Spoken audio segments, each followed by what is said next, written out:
I'm Miwa Messer. I'm the producer and host of Poured Over, and I'm so excited to be here with Dr. Tiya Miles. And she is a professor of history at Harvard, but you also know her as the National Book Award winner for All That She Carried. There was a book last year called Wild Girls, which we are going to reference in this conversation, but her new book, Night Flyer, Harriet Tubman and the Faith Dreams of a Free People, is a re-examination of sorts of the one and only Harriet Tubman. And I'm so excited to meet you, Dr. Miles. Thank you for making the time. Likewise. Thanks for having me. Well, can we talk about why this was the moment you decided to write about Harriet Tubman? I've been interested in Harriet Tubman for a really long time. I first started thinking about her consciously in around 2005. And it was in the context of a Black Studies conference when I was presenting my research on enslaved women and their families. And a colleague of mine who was an environmental sociologist and still is, her name is Dorceta Taylor, came up afterwards and just mentioned to me, Harriet Tubman would have been an environmentalist. And at the time, environmentalism was not one of my key concerns in life. I really wasn't particularly focused on that. And so the comment really struck me. I thought, wow, what does she mean by that? And at that moment, I went back to some early materials about Harriet Tubman's life and just started rereading to try to see Tubman through that lens. Over time, I actually became more invested in environmental issues, and I started to worry about the future of our children. I'm a mom of three, and I decided to retrain, in a sense, in environmental history. So I had the great opportunity to have a fellowship for the Mellon Foundation, to go out to Montana to study with some faculty at Montana State University in Bozeman and learn about this field. And so over these years, many years, I always saw Harriet Tubman as a key person, had kind of a centering spark for my interest in this arena. And I was collecting primary sources about her and about other enslaved people and their experiences with nature. So I was just going back through things that I read before. I was finding new narratives by enslaved people, and I was keeping notes on what they said about nature and the environment. And I was just filing these notes away in the many, many still paper folders, still physical cabinets that I have at home and in my office at work. And I had the opportunity to actually pull some of this out and to write about her for Wild Girls, which I think we're going to talk about in a little bit. But Wild Girls is a rather short book, and I didn't have the room to really go as far as I wanted with Harriet Tubman and her story. So I've been thinking about this project for actually decades when I rolled the tape back in my mind. And this is the first chance I've had to really do a full-fledged reinterpretation of Tubman's life, which was occasioned by the new biography series that's edited by Henry Louis Gates Jr. It's called Significations, and it's about African American, Black thinkers, artists, philosophers, and activists. I flew through this book. And that's one of the joys of reading you. I know that you are a formally trained historian. I know you have all of the degrees and have done all of the field work, and you have a MacArthur fellowship. And yet you have this lightness on the page that I really appreciate as a general reader. And I felt like I was a lot smarter after I finished reading this book, because there was so much I didn't actually know, because how we teach Harriet Tubman, and I had a very nice education. I am not it's just the way we teach and the information we have now has so obviously changed. And to have a portrait of this legendary woman that is much more grounded in community and her family and what she was trying to do because of the way she saw the earth and how she could navigate by the stars and the water. I'm a city person. I like a long walk. I really do. I do not camp. I don't. But to have an understanding of her and her relationship to the outdoors really changed my interpretation of my education. Yeah. Well, I feel the same way, as the person who actually put the words on the page, and I really appreciate what you said about how the writing reads to you and how it feels to you. This is something that has been just very important to me. That's an understatement. For as long as I can remember, wanting to enjoy words, be intentional with words, and to communicate with words in the deepest, most connective way that I'm able. So I'm very glad that my work reads to you like it's light on the page. Of course, that is not something that comes naturally, especially to people who've been to graduate school for a long time. But I also felt that the Harriet Tubman whose shape took form in Night Flyer was not the woman that I had come to know. And remember, I had actually researched her in the past and written about her in the past, but still, I had not been able to access or approach the Harriet Tubman that ended up appearing in Night Flyer. And I'm just really grateful that she did appear in the way that she did in the new book.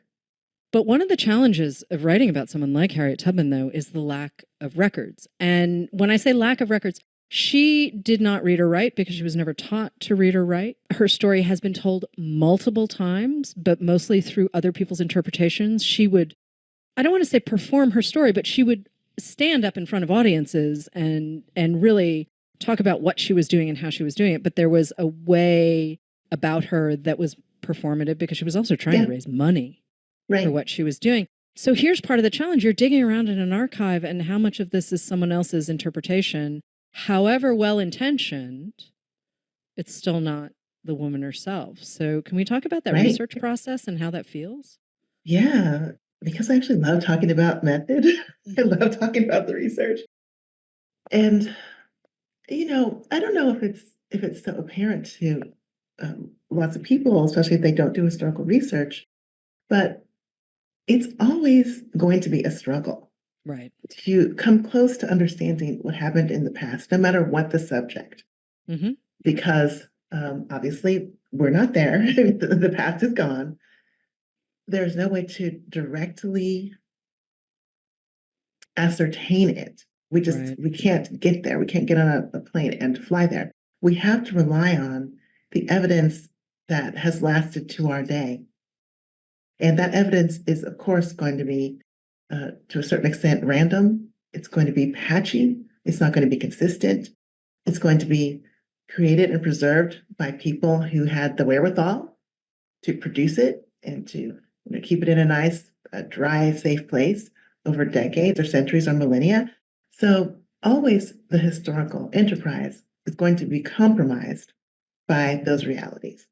When it comes to historical projects on people who lived on the margins of their society because of any number of um, factors, such as caste or class, race, enslaved or free status, gender, geography, what it was they were able to learn or acquire during their lifetimes, a disability. There's a whole number of reasons why people may have had less access to those central spaces of society where they could produce evidence that would be thought to be important enough to be cared for over time.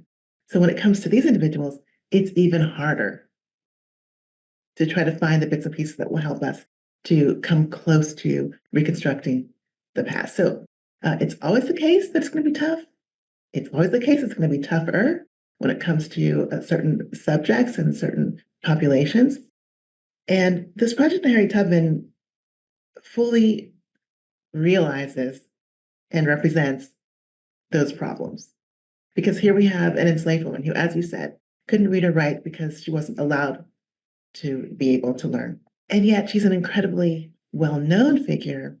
So there have been lots of pages produced about her. It's a weird situation of having a paucity of Yeah. material and an overabundance of material at the same time and trying to find a way to navigate between these two different states of reality for the materials. When it comes to Harriet Tubman, given her fame during her day, during her lifetime as an Underground Railroad conductor, there were a number of people who wanted to meet her, who wanted to talk with her, who actually interviewed her, who wrote down things about her, who published sketches and even whole books about her life story. And as you said, she spoke in public sometimes about her own life, and she crafted her own narrative, and there were witnesses who wrote more things down. There were people who had spoken with her during her Underground Railroad years who, after those years had passed, and especially after the Civil War, and there was lots of thinking back to the Underground Railroad, decided that they had a story about Tubman and they wrote it down or they told somebody about it. So there's lots of material, but this material comes to us second and third and fourth hand. It doesn't come to us from Harriet Tubman's own pen. When we have Harriet Tubman's own voice, that voice is not audio recorded, like our conversation right now. Right. That voice is heard by a listener and then transcribed or interpreted onto the page by that listener. And oftentimes, the people who heard Harriet Tubman speak, when they tried to write down what they thought they were hearing, they did so with the use of dialect. So they tried to capture their notion or their idea of, they would have called it, quote, Negro speech.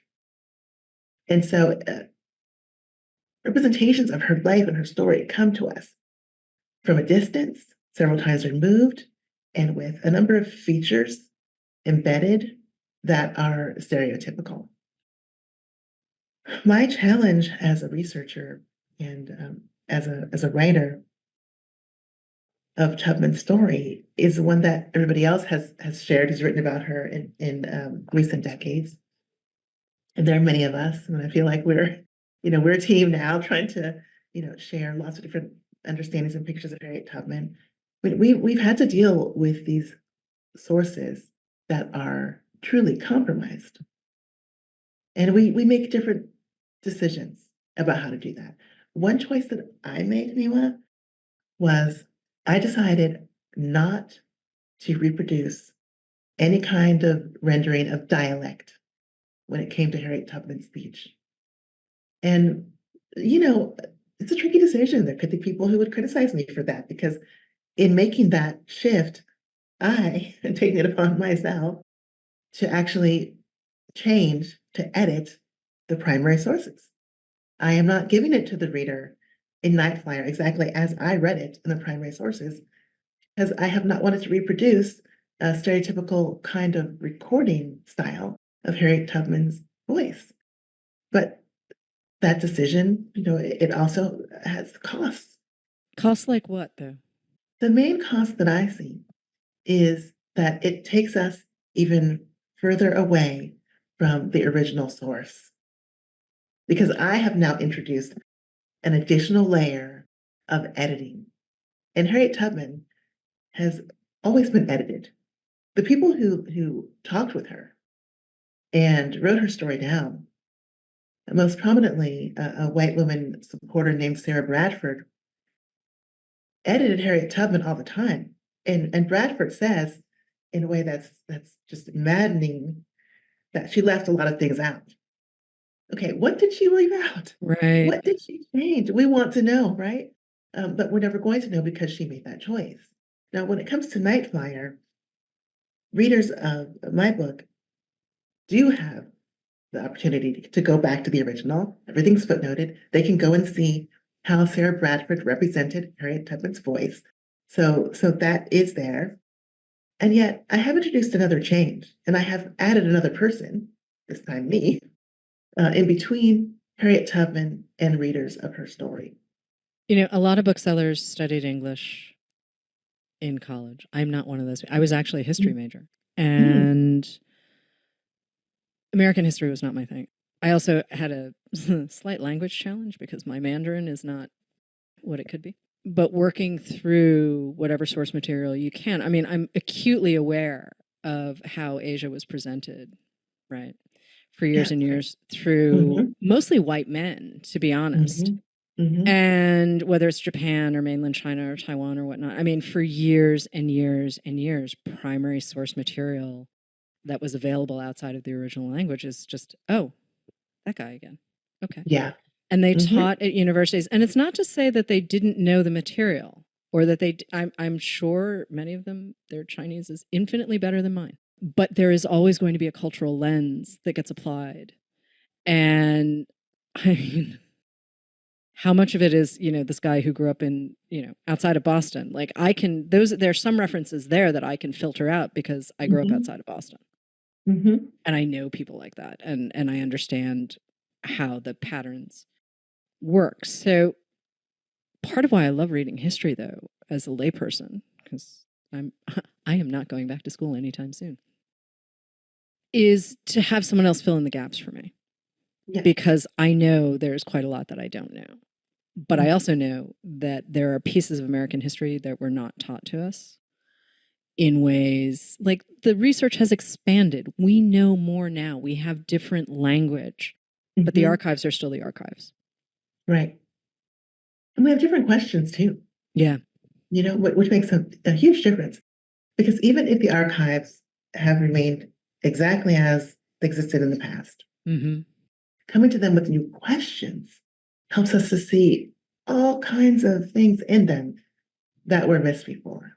What surprised you the most as you were working on Night Flyer? I mean, these are archives that you have spent time with. It's not like this was the first time you'd seen a lot of this material, but I feel like having read the book and experienced the narrative as it's presented here, that you also felt like there was a lot of new material. Yes. So I had read some of the sources, Okay. but when you turn your attention to a subject for a book, of course, you take a much deeper dive and you cast your net as wide as possible. One of the things that I started doing in All That She Carried, which maybe we're going to talk about a bit later as well, was to really look for early texts by Black women, enslaved or free, as well as contemporary texts in our time by Hmm. Black women who were looking at that same subject matter and bringing those to bear to help me understand the perspective of Black women at the center of my history who may not have produced those kinds of sources themselves. And Right. so I applied that same kind of approach to the Harriet Tubman book, which is that, of course, I had read material about Tubman before, but I hadn't read material by enslaved Black women or formerly enslaved Black women or Black women, indentured servants or servants who shared Harriet Tubman's worldview with the intention of seeing Harriet Tubman more clearly. That was a move that I made in the research process for Night Flyer that completely opened it up for me. It opened up Tubman within her cultural and spiritual context. And that was what surprised me. That's what surprised me the most. That Harriet Tubman was profoundly spiritual and also kind of actively, kind of agentically intellectual at the same time. I didn't know that about her. Somehow, actually, I think I might know part of the reason why. I think it gets back to again these representations by these women who were her supporters that not meaning to, I am sure, but that end up kind of stereotyping her, kind of creating a Harriet Tubman who seems like this is terrible language, but I'm just going to say it anyway. Who seems like she's a simple folk, a simple folk personality, saying these, folksy phrases, in dialect, tying a headscarf, on her head and running through the trees. The sources were quite limiting in their allowance of access to this deeper, broader, more nuanced subjectivity that Harriet Tubman would have experienced. And that for me was the biggest discovery in this book. was meeting an entirely different Harriet Tubman than the one I thought I had known before. And I feel like we've all been presented this very sort of either or, right? Like either she was kind of a magical superhero, which also not particularly helpful, like well intentioned, but not particularly helpful. Like Right. it's kind of how Du Bois is presented or Frederick Douglass, it's like the talented, and Mhm. it's like, well, but there are other people too. Like not What about everyone what can be about what extraordinary, about the right? Or you get this idea, it's like, oh, wow, look at all she did because she had nothing. And I think the reality is this the Harriet Tubman that I meet in Night Flyer, I would like to spend more time with because she's so of her time and of her moment in horrible circumstances, without a doubt. But like, she's so attached to her family, and I Mhm, learned so much about her parents. And I'm going to mhm. dance around it a tiny bit because I really want Okay. people to be able to meet her parents as well. But, the first time she sprints off, she has two of her brothers with her, and they actually say, wait, hold on, there are going to be Mhm, consequences here. There are going to be mhm. consequences for the people we leave behind. And they actually turn around and go Yeah. back. Mhm. And that piece of the community is always sort of left out of these narratives, right? Yeah. Like there are Mhm. always people left behind. What happens then? Right. I mean, when I think back to, my elementary school classroom during Black History Month, there's always a poster of Harriet Tubman, and she's always on there alone.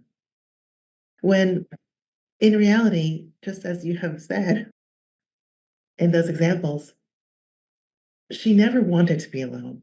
She was always very focused on her relationships, and especially with her family. She was always longing to be with her family.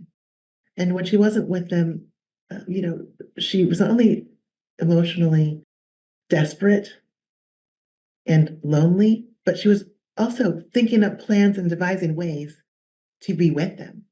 I won't go into some of those stories either for the same reason that you said, because, they're really wonderful to encounter in the book. But Harriet Tubman grew up in a family that was quite remarkable. And by that, I don't mean that they were extremely unusual. Right, right. There were many remarkable Black families who were enslaved, but I mean that they were particularly sparkling in their own specific ways. Her family was just so captivating, and there were many members of her family who did incredible things as well. And once she left them Hmm. through her escape, she immediately was desperate for them. And this is what actually launched her into the next phase of her life as a freedom fighter, the desire to be with her people. I want to go to Wild Girls for a second and just sidestep for a minute because that's the first place where I discovered the Harriet Tubman that you write about so much more deeply in Night Flyer. And you open the book with an introduction that gave me new insight into you. And I feel like there's a really deep connection between you and the wilderness. And I realize writing this book has changed you, but can we talk about that opening and how that brought you in part to Tubman and Wild Girls? Because there's also an organization that I'd like to shout out while we're having this Mhm, conversation. mhm. So Wild Girls is a book about girls who mostly grew up in the 19th century United States, also edging into the early 20th century, who spent significant days, who spent significant days, months, periods of their lives outside. Hmm. Well, there we go. And in these outside spaces, they tested themselves, they thought about the world in different ways, and they changed such that they became really prominent figures in American history. So, Wild Girls is really about girls outdoors and the ways in which the time they spent outdoors led them to be people who could contribute to the change of a nation. And I wrote this book at the invitation of an editor at W. Norton, and it was just a really fun project and opportunity to do something that would be immersive during the COVID, the kind of COVID shutdown period when we were all in our homes. That's when this invitation came to me. And I don't think it's any accident that during this period, I was thinking quite a lot about the preciousness of outside space, of how important it was and is to have the trees, to have the grass, to hear the bird song when we were all under so much stress, and many of us were at home with young children, having to do things that we hadn't done before. And so I very gladly took up this invitation to write a book that was going to be in the Norton Short series. So the book had to be, quite petite. And the topic was one that I was quite excited about because I'd been thinking about girls outdoors for a long time. So the book opens with stories of my own childhood and my own growing up years in Cincinnati, Ohio in the 70s, when I spent a lot of time outdoors, but not in the way that some people might think immediately when they hear the term outdoors or when they hear the term wilderness. I mean, like you, I wasn't a big camper. Right. I'd been camping one time, in my childhood. I had not. But I love just walking the city streets and looking around and seeing there and looking at the animals and watching what the butterflies were doing and even kind of sneaking into abandoned buildings, which I don't suggest that anybody listening or watching this podcast that you do. It's not safe, okay? But I did it as a child. I'd go into these buildings and I would be able to just look outside because, the doors were bashed in, the windows were broken, and I would just imagine other people and other lives and past worlds in them. We also lived fairly close to the Ohio River, and one winter, the Ohio River froze over, which is quite a rare thing these days. It actually goes over more frequently in the 19th century. But the river froze in the 70s. I was around 7 or 8 years old. And my dad took my little sister and me down to the river to have us walk on the Ohio River, which was incredibly terrifying, but also just so exhilarating. And it's something that I remember to this day and will always remember. And, I think this is pretty funny, Miwa, that when I was going back to write that story for the book, some research into the moment, and I saw this was a really big deal, and there was all kinds of reportage through the Weather Service. And when the anniversary came around of this special year when the Ohio River froze, there were stories, there were articles that said, okay, get ready for this, Miwa. Okay, they said some old timers still remember when the Ohio River froze over. So I was like, oh my goodness, okay, that's me. I guess I'm one of those old timers who remembers the winter of 77, 78. But the book Wild Girls was, for me, just a great joy to write, even though the girls and women that I write about in the book lived through some trying times and did experience trauma in their lives. It was a joy because it took me back to some of these incredible moments in my life, and because it allowed me to really think about and to share how, even though these girls and young women faced incredibly challenging circumstances, they were able to really partner with nature and partner with the outdoors to transform their way of thinking, to change their lives, and to just become so much bolder in the things they would do. And that's part of what I love because, I mean, this whole idea, right? And it even happens to Harriet Tubman. At one point, she is sent off by her owner. I don't quite know how to say that. Right. But that's what he It is was. the yeah, it is the language, but to learn how to weave. And she's just like, no, no. And so even then, we're looking at gendered activities. So the idea of women being out, and certainly the work was not light outside, but Harriet had skills and ended up developing skills that I didn't know she had. And Yeah. I love this idea that even as a tiny person, she was like, no, I don't want to do that thing. No. Right. Right. And she was doing that all the time as a Right. child, based on the reporters that we have of her early life. She'd refuse to eat certain things Right. because the people who were, here we go with the language again, that is Right. terrible and inadequate, but because the people who were renting her or Right. who were leasing her said that she should eat a certain food. She determined she wasn't going to eat it, no matter how good it looked, no matter how refreshing it might be. So she just expressed her will again and again. And we see this incredible strength of will coming through over the entire course of her life. Refusing to learn how to weave is one of those moments.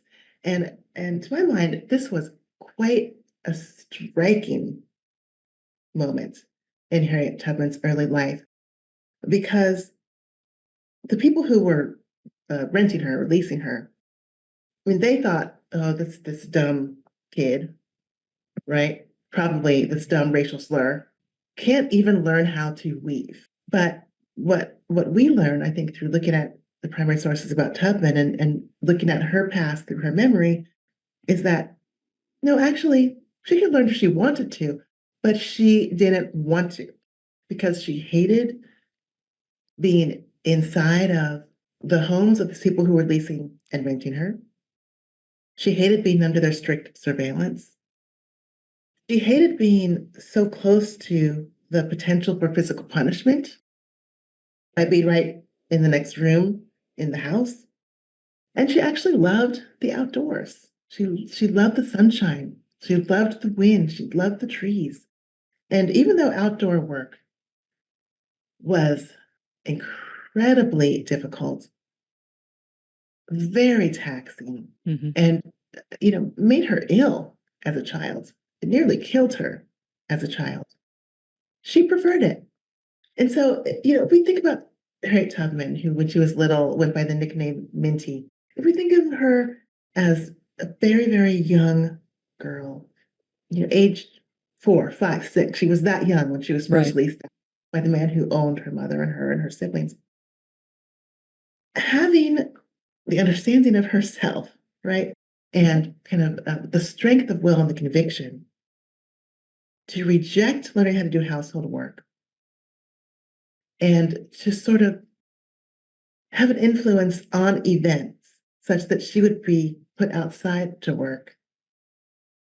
When anybody who was leasing her or renting her or owning her would have thought that she couldn't even have had a coherent thought. It's incredible. I mean, she was within very, very strict and limited confines, to a certain extent, engineering her choices. I mean, I find that absolutely astonishing. The preservation of her agency as a tiny person. And I'm sorry, we have all met children. As we, every one of us has encountered a child where, they get a reputation for being difficult or a handful or whatever. And actually, no, they're just very clear. They're just very clear. The adults may not take them seriously, but they are just very clear. Mm, mm. And to know that her life was, the circumstances were horrific, but the idea that she would pursue her own agency Oh is my goodness. actually, Yeah. it's exciting Mm. in a way that I would hope asks people to think about how we've been interpreting history. I'm thinking about also Ned Blackhawk's The Rediscovery of America, which won the National Book Award last year. And again, the way he presents Indigenous history in the U.S., Native American history in the U.S., like there's just Yep. so much I didn't know. Oh, right. Right. And in that book, Ned is looking over hundreds of years, looking at hundreds of indigenous peoples, which is a huge undertaking, a huge undertaking. But he and I think, apply a similar kind of method, and it's the method that you were getting at in your question, which is about kind of inverting the lens in a sense. So he's taking Native people as the centering focal point of his history, Mm-hmm. and using that focal point to then turn attention toward their lives, their cultures, their thought processes, their actions, And yes, they're suffering, but they're suffering in relation to their strong agentic presence in their own histories. And in this book on Harriet Tubman, I'm trying to do something that's very similar.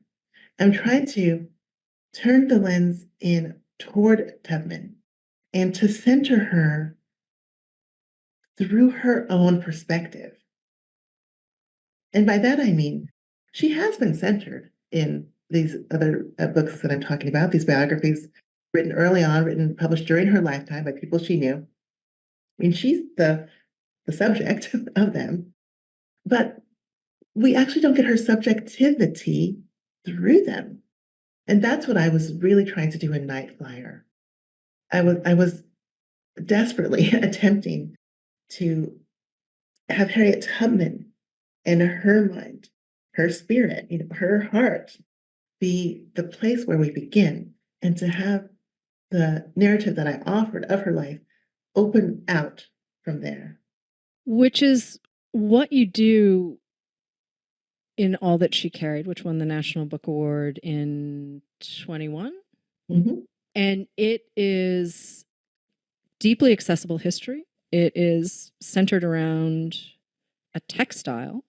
And I love the fact that we're talking about textiles for a second, because again, in the historical record, right, like textiles are not quite taken as seriously. And then I'm like, yeah, but think about how much trade came out of that. Like, we want to talk about the Silk Road. There are lots, and yet textiles, of course, are women's work. Right. And can I ask you, for listeners who don't yet know about All That She Carried, can I ask you to talk about the bag and the piece of embroidery that all of the narrative is centered around? Because you do a very similar thing with the women we meet in All That She Mm-hmm. Carried. Mm-hmm. Well, All That She Carried is a history of many different things at once. So it's a history of enslaved Black women and families. Mm-hmm. It's an object history, so it's a history about a thing, and in this case, that thing is a cotton textile sack. It's a history of slavery in the United States. It's a history of relations between and among different populations in South Carolina, starting with the indigenous histories of that region. And it is also, in some ways, a meditation on emergency, and particularly the emergency that we're facing right now with climate change and environmental degradation. And the center of all these histories is the space where three Black women live. And those women are Rose, who was an enslaved mother in Charleston in the 1850s, her daughter Ashley, who was sold away from her when their owner died, and their descendant, their grandmother and great granddaughter, whose name was Ruth. And Rose, when she learned that Ashley was going to be sold away from her, packed a sack, just like an agricultural sack that would have been used to carry grain or seed, Mm-hmm. with various items that she thought Ashley uh, would find useful when they were separated, and gave the sack to Ashley. Ashley kept the sack, she passed it down, and Ruth Middleton inherited it. Ruth, when she became a mother in the 1920s, embroidered the story of Rose and Ashley and the sack onto the bag itself. So she sewed sentences onto the sack, telling the story that I just recounted, with more details, such as the specific things that Rose packed and where they lived, which was South Carolina. And so this is the reason why All That She Carried is an object history as well. It focuses on the sack, the things that were in it, the ways in which Ruth embellished it and turned it into a work of art, the ways in which it has been uh, shared across different museums in the United States, how people have reflected on it and reacted to it, and so on. There's also a lot of love in this book. And again, yes, you are writing about slavery in America. And A lot of the details are gruesome, but there's still so much love. And I appreciated that quite a lot as I was reading. And I feel like there's a thread that runs through All That She Carried and Wild Girls and Night Flyer that I'm hoping readers, if you loved All That She Carried or you loved Wild, I just, the three of them sit so nicely in a way. And I love the idea that story can be informed in so many different ways, right? That it's not just the place, it's not just the circumstances, it's not just the people, but the idea that there is so much value to be found in essentially what some might consider a discarded object, right? Absolutely. And if that's the Absolutely. only way you have to tell your story, Mhm. right? We know what archives look like. We know the records that are held in archives, and you've got to go back and sort of piece it all together. So the idea that Ruth gets to tell the story of Rose and Ashley Yeah. is so fabulous to me. And it Mhm. doesn't mean that we leave out the details. It doesn't mean we're dancing around the stuff that is awful, Oh, that we no, it's need to there. talk about. It's We there. need to talk about. It is, and I'm quoting you for a second, but it is impossible to understand American history without including slavery in that. Mhm. So these books are related. Mhm. They're cousins and maybe even siblings. They're all working with similar themes. They all are my attempts to reconstruct the past while also speaking to the present and future. They all deal with material culture to some extent. Mhm. They all deal with nature and our precious environmental gift. And they all are very interested in, as you just said, story and storytelling. In the case of All That She Carried, Ruth is a storyteller extraordinaire, and she's also an oral historian as I present her. And in the case of Wild Girls, there are many literary girls and women who I talk about in that book. I try to present the idea that many of these women of the past, of all different racial and cultural backgrounds, were themselves nature writers, though they're never thought of in that way. And we talked about how Night Flyer is partly about storytelling, partly about performance. Harriet Tubman told her story in different contexts. Other people have told her story. I'm telling her story. And there's a reflection on that in the book. So the Mhm. books have many themes in common. I really hope, I always hope, that readers will find ideas and words and stories and models from the past to sustain them by picking up my books, because that's how I am as a reader. I mean, I love books. And I love stories. I love fiction and nonfiction. And I myself have had my own life stabilized and nourished by books and by these narratives. I'm trying to do that same thing and to, sort of give some of that back Mhm. through my books. And if I remember correctly, Madeline L'Engle was a writer you loved when you were small. And also Oh, Octavia Butler is someone you hold close. I mean, I love yeah. the idea that we can pull from all of these different places. You don't have to stick to just fiction or just nonfiction or just poetry. No. That it's the story, however it presents itself.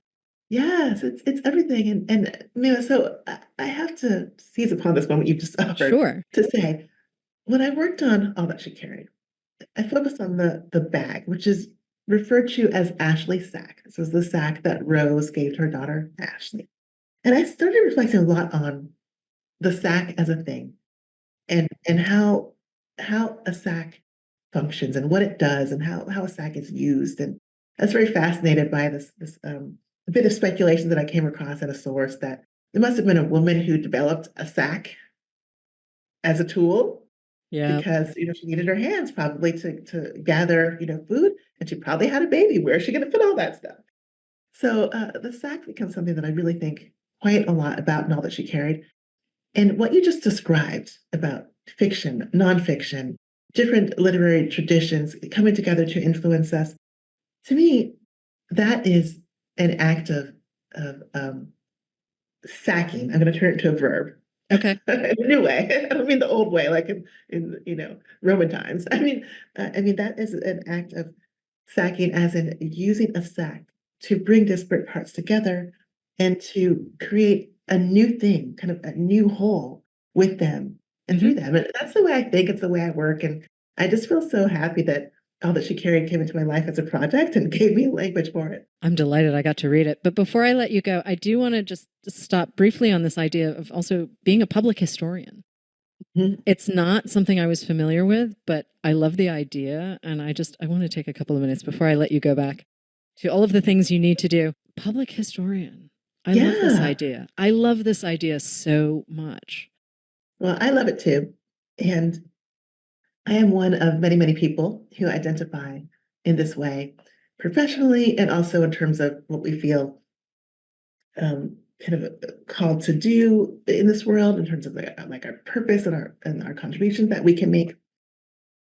Public history really is just about breaking down that barrier between kind of academic ivory tower historical research and scholarship and the people, which is us, all of us, right? And where we live and how we live. It's just about breaking that barrier down and recognizing that history is about human lives.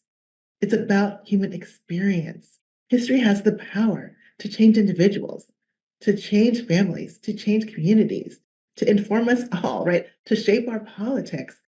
And so the best way to do history is via engagement with publics, is by answering questions that people have out there in the world, and by trying to kind of repurpose some of the resources that we might have in the academy to help further community questions and community projects about history.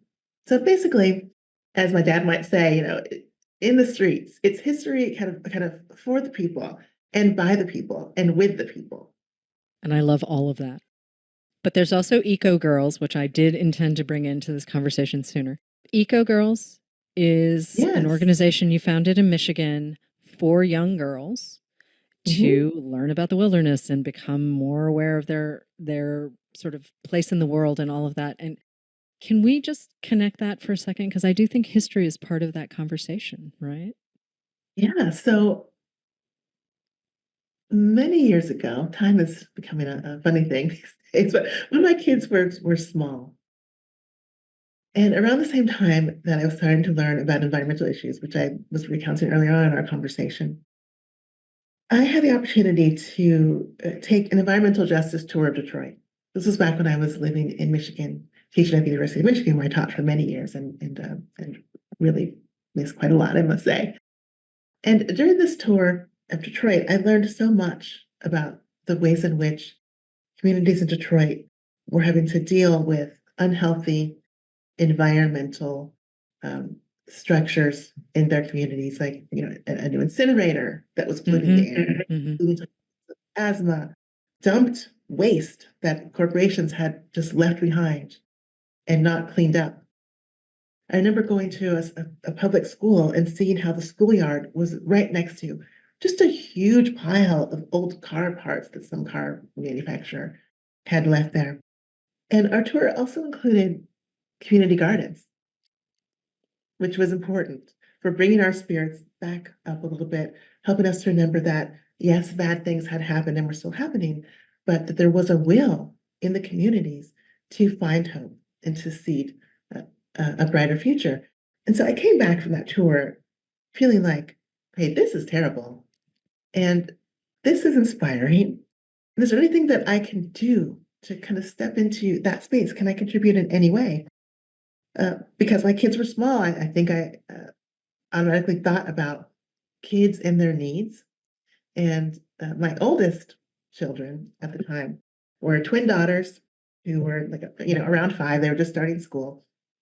And my youngest was just a little baby still, a boy. And so I decided to start Eco Girls, which stood for Environmental and Cultural Opportunities for Girls. Mm-hmm. And basically I was able to use some grant funding and lots of volunteers from the community and lots of students at the university who were able to get pay and or course credit, whichever they wanted, to start an after-school program and a summer camp for girls to help them learn about the environment, their environment, their natural world in Michigan. And it was just a total joy to develop that project. And there's a through line straight through all of your books, straight into Eco Girls, straight into being a public historian. It's so wonderful to see how it all sort of comes together in this really wonderful, vibrant body of work. It's amazing. It's really amazing. Oh, thank you. And thank you. Tiya Miles, thank you so much for joining us on Poured Over. All That She Carried is out in paperback. Night Flyer is out now. And Wild Girls, if you haven't picked it up, it's a perfect summer read. Thanks for that.